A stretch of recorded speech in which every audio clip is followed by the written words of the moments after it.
ليلة عيد ليلة عيد الليلة ليلة عيد، زينة وناس صوت جراس عم بترن بعيد. ليلة عيد ليلة عيد. يقع عيد الميلاد في 25 من شهر كانون الأول، وهو اليوم الذي تحتفل فيه الكنيسة الغربية بكافة كنائسها واتحاداتها بعيد الميلاد المعروف في العالم. وإشي بصرني كتير إنه اليوم العالم المسيحي توحد في إنه يحتفل كله مع بعضه، بالذات بمنطقتنا عم نحتفل الشرقيين والغربيين ب 25 كانون الأول بهذا العيد.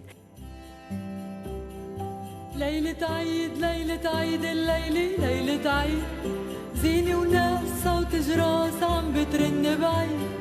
ليلة عيد ليلة عيد الليلة ليلة عيد، صوت ولادة يا بجداد وبكرة الحب جديد. ليلة عيد ليلة عيد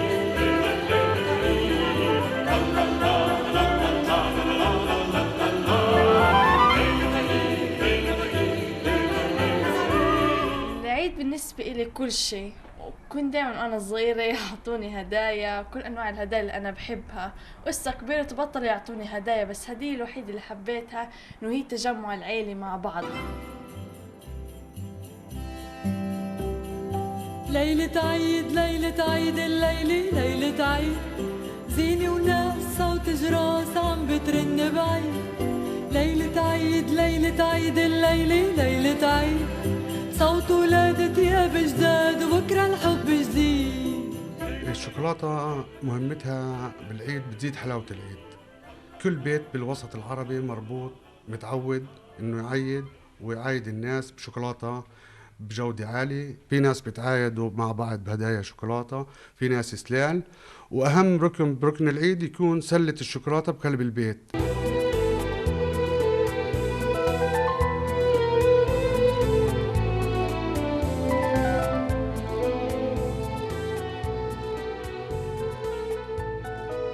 أول إشي بشكل عام الناصري نفسها هي عم تأخذ في ارتفاع مستمر من ناحية المطاعم والقهاوي بالأعياد وغير الأعياد، بس إحنا مش بنحسه بشكل ملحوظ بشكل كبير اللي هو بالعيد وجود الأجانب واليهود. هذا القصد إنك أنت بتحس فيه هذا العيد. القصد إنه بتلاقي ناس غريبة إجت من برا وبلشت تزور البلد، وهم بتحس بهاي الفرحة وبهاي الماسة الكبيرة تبعت الناس.